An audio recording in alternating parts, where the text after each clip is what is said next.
My name's Camilla, and I'm 30 years old. I live in a cozy house, a place full of memories, left to me by my dear grandmother. It's been my sanctuary, my little world, where everything just feels right. But, as life would have it, not everything outside these walls is as peaceful. You see, my family is a bit of a mixed bag. There's my husband John, a man of few words, who always seems to be caught in the middle of things. We've had our ups and downs, but who doesn't, right? Then there's my father-in-law, Robert. He was a gem, the kind of man who could light up a room with his smile. I always wondered how he ended up with Helen, my mother-in-law. To put it nicely, Helen is difficult. And that's me being polite. And let's not forget Lucy, John's sister. She lives nearby with her husband and kids in a rented apartment. Lucy and I never really clicked. Maybe it's because she's so much like Helen. I remember this one evening, a typical family dinner at our place. Robert was there, and as usual, he was the life of the party. "Camilla, this lasagna is divine," Robert said with a grin, taking another hearty bite. "Thank you, Robert. It's Grandma's recipe," I replied with a smile.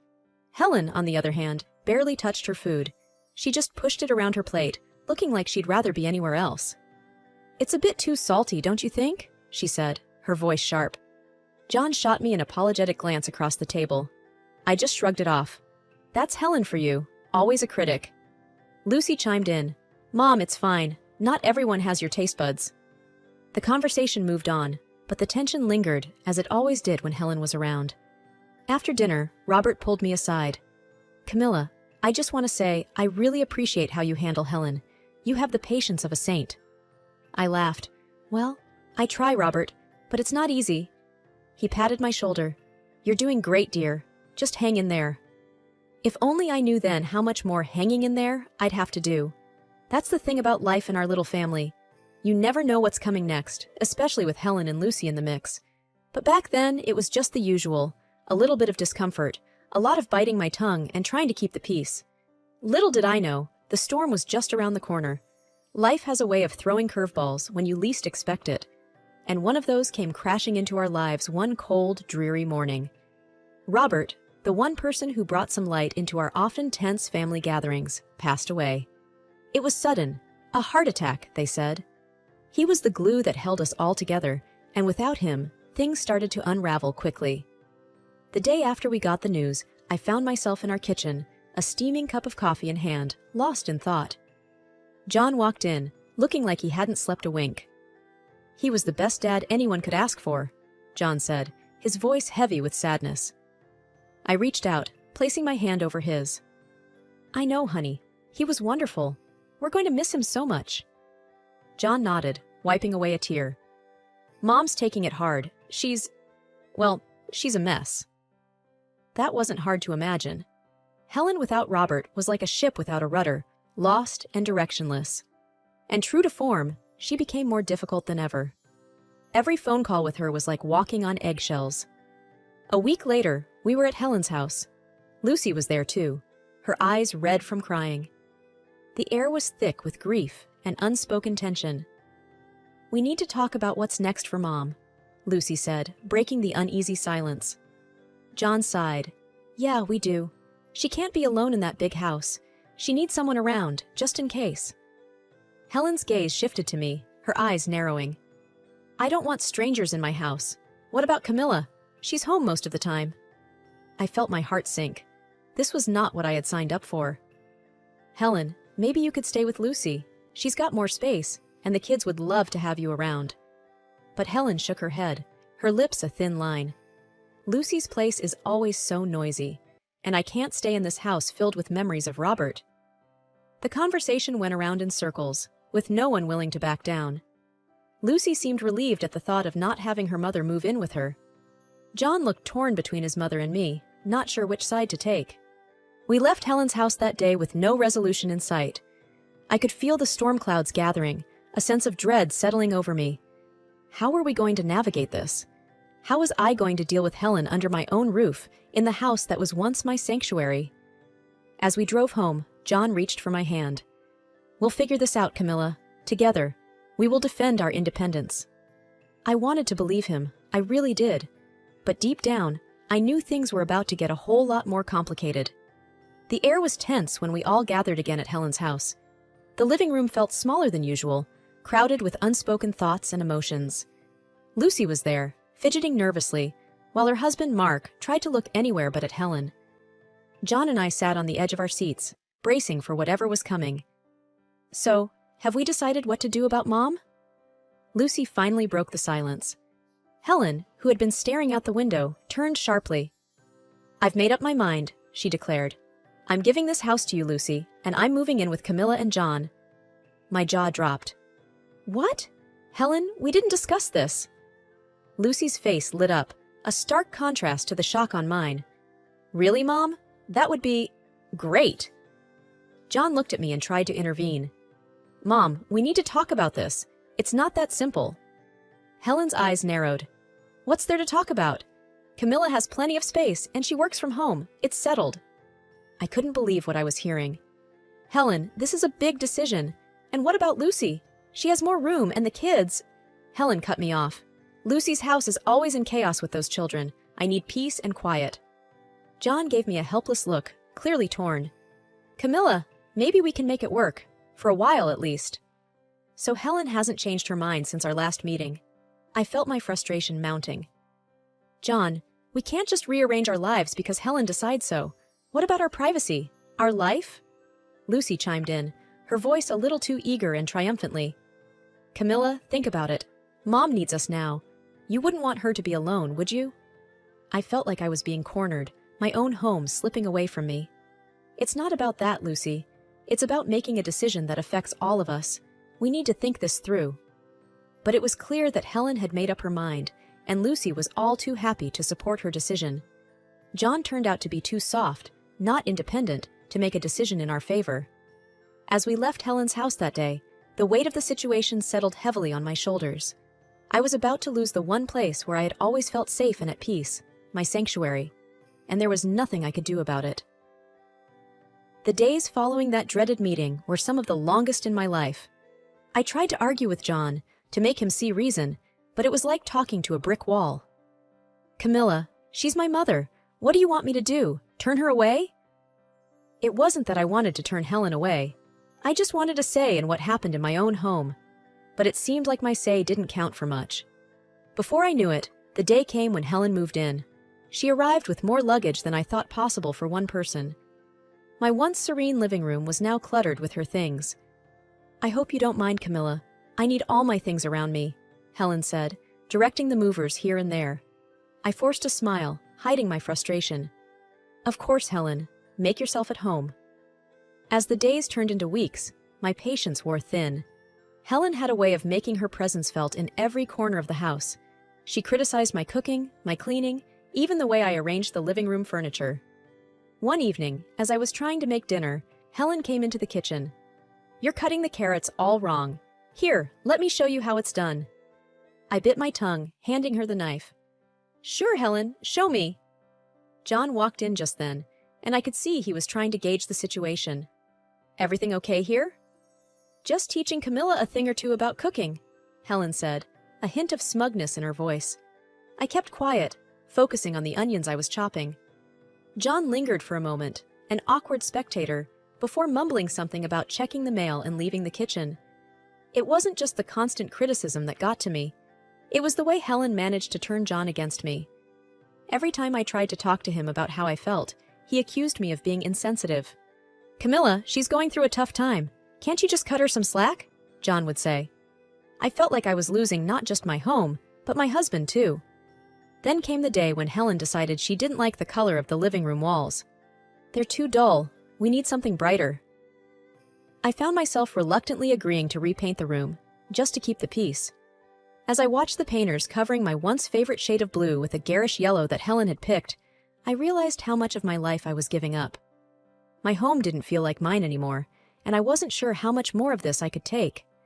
Living with Helen was like being on a never-ending roller coaster, except there were no thrilling moments, just a constant churning in the pit of my stomach. She had a complaint for everything.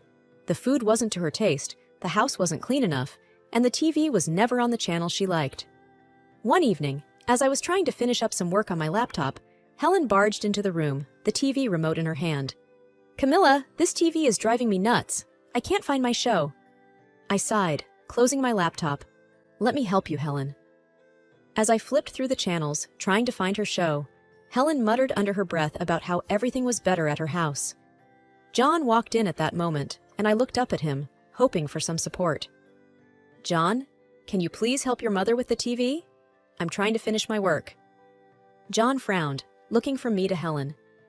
Can't you see she's struggling, Camilla? It's just a TV show. I felt a surge of frustration. It's not just about the TV, John. It's about having a little space to do my work, to have a moment of peace in my own house. Helen looked at John, her eyes welling up. I didn't mean to be a burden. I just wanted to watch my show. John's expression softened as he turned to his mother. Don't worry, Mom. I'll find your show. I watched as John took the remote from me and started channel surfing, trying to appease Helen. I felt invisible, unheard. The next day, Lucy dropped by with her kids. The house was chaotic, with the kids running around and Helen trying to dictate how to entertain them. I retreated to the kitchen to prepare some snacks, feeling overwhelmed. Lucy followed me into the kitchen, a smirk on her face. Looks like Mom's really settled in, huh? I didn't even try to mask my irritation. It's a lot, Lucy. It's not easy having your entire home life turned upside down. Lucy shrugged, unconcerned. Well, she's family. You just have to deal with it. That evening, as we all sat down for dinner, the tension was palpable. Helen criticized the pasta I made. John was silent, and Lucy's kids were restless. I finally snapped. I can't do this anymore. I need some space, some respect in my own home. Helen gasped, and John shot me a look of disbelief. Camilla, how can you be so selfish? I stood up, my chair scraping loudly against the floor. Selfish? I've been nothing but accommodating. This is my home too, John. The argument escalated, voices raised, words flying like daggers. John stormed out of the room, and Helen sat there, looking smug. That night, as I lay in bed, listening to the muffled sounds of the TV from the living room where Helen slept, I realized something had to change. I couldn't live like this anymore. But how was I going to make John see that? How was I going to reclaim my life? The days after the big argument were filled with a tense silence. John and I barely spoke, and Helen acted like she owned the place, more so than ever. I felt like a stranger in my own home, tiptoeing around to avoid any confrontations. But the universe seemed to have other plans for me. One day, I came home early from the grocery store. The house was unusually quiet.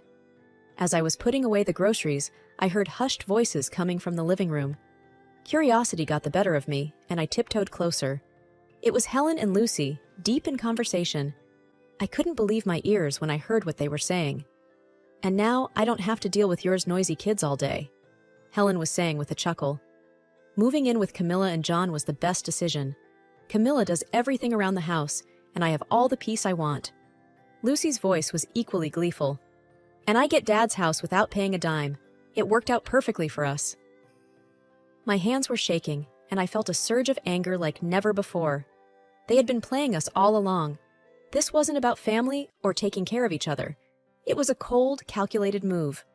I stormed into the living room, my voice shaking with anger. I heard everything. How could you, Helen? And you, Lucy? Helen looked up, startled. Then her expression turned into one of defiance. What are you talking about, Camilla?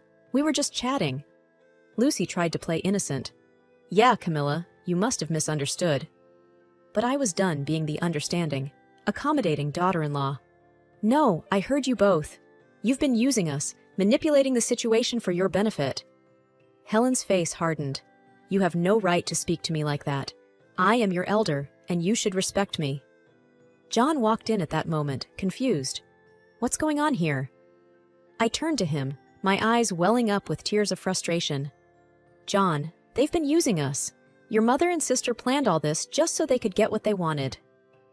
John looked from me to Helen and Lucy, his expression one of disbelief. Is this true, Mom? Helen started to cry, playing the victim. She's lying, John. I would never do such a thing. John seemed torn, unsure of whom to believe. I could see the doubt in his eyes, and it broke my heart. He still didn't trust me, even after everything. That night, as I lay in bed, staring at the ceiling, I knew things couldn't go on like this. I had to take a stand for my own sanity. The next day, I was going to have a serious talk with John. It was time to put an end to this charade, one way or another. That morning, I knew it was time for a frank conversation with John. The house was quiet, the tension from the previous night still lingering in the air. I waited in the kitchen, my thoughts racing, until John finally walked in, his face a mask of worry. "John, we need to talk about everything that's happening," I said, trying to keep my voice steady. He poured himself a coffee and sat down, looking exhausted. "Camilla, I just don't know what to think anymore." "Think about us, John. Your mother and sister are tearing us apart," I urged. Before we could delve deeper, Helen walked in, her timing too perfect. "John, are you going to let her speak about your family like that?" The conversation quickly heated up. I tried to explain, to make him see the truth, but Helen's presence was like a fuse, igniting John's temper. "You're being unreasonable, Camilla. How can you be so heartless towards my mother?" John's voice rose with each word. Frustrated and desperate, I shot back, "Heartless? I'm trying to save our home, our marriage." In the heat of the moment, Helen clutched her chest dramatically, gasping, "My heart? How can you do this to me?" John spun around, his anger flaring. "Look what you're doing to her, Camilla!" And then, in a flash of fury, John's hand struck my face. The shock of it silenced the room. Helen stood there, a triumphant grin barely hidden. I touched my lip, feeling the sting of the slap and the flowing blood, and the reality of what just happened hit me. My husband had chosen his manipulative mother over me, our marriage. Without a word, I picked up the phone and called the police. As I waited for them, I began to pack Helen's and John's belongings, methodically, my movements fueled by a mix of hurt and determination. John tried to apologize, his anger now replaced with anxiety. "Camilla, I'm so sorry, I didn't mean to." But it was too late. "I'm filing for divorce, John. I can't be in a marriage where I'm not respected, where I'm not safe." The police arrived, and I explained everything. John and Helen were quiet, the reality of their situation finally dawning on them. After the police left, I dragged the suitcases to the front door. Helen's face was a picture of shock as I placed them outside. "This is your stuff. You need to leave now," I said, my voice void of any emotion. John picked up the suitcases, his eyes avoiding mine. Helen wanted to scold me again, but then followed him, her triumphant act gone, replaced by a dawning realization of what she had lost. As the door closed behind them, the silence of the house enveloped me. It was a painful moment, but also one of clarity. I had stood up for myself, chosen my dignity over a broken marriage. Now, it was time to rebuild my life on my own terms, in my own home. After the divorce was finalized, I found myself in a quiet, almost surreal calm.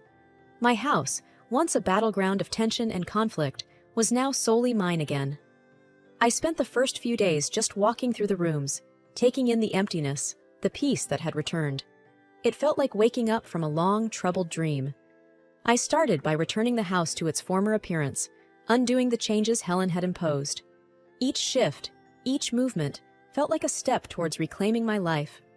The walls were repainted back to the soothing blue I loved, the furniture rearranged to the way it used to be. With each change, a sense of normalcy and tranquility returned. My new routine was simple but fulfilling.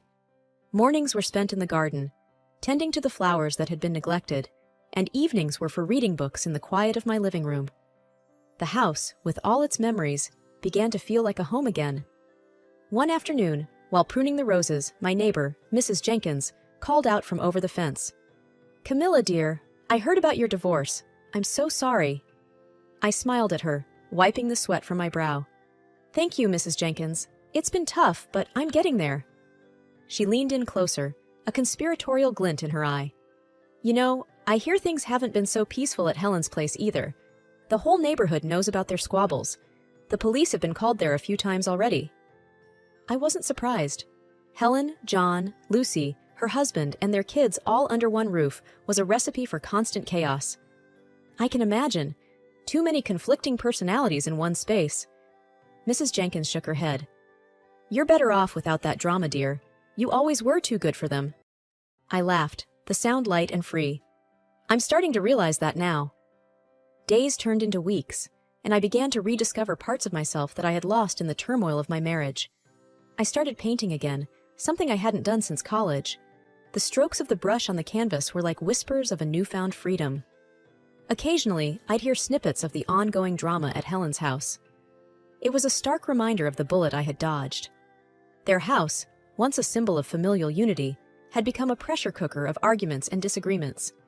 In those moments, I felt a twinge of sadness for John, but it was quickly replaced by a sense of relief. I had escaped that life, that endless cycle of unhappiness.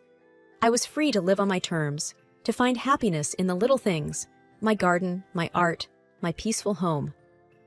As I sat on my porch one evening, watching the sunset, I realized that this was a new chapter in my life. A chapter where I was the author, free to write my story, one day at a time. The future was uncertain, but for the first time in a long while, that uncertainty was exciting, filled with possibilities. I was ready to face whatever came next, on my own terms, in my own way.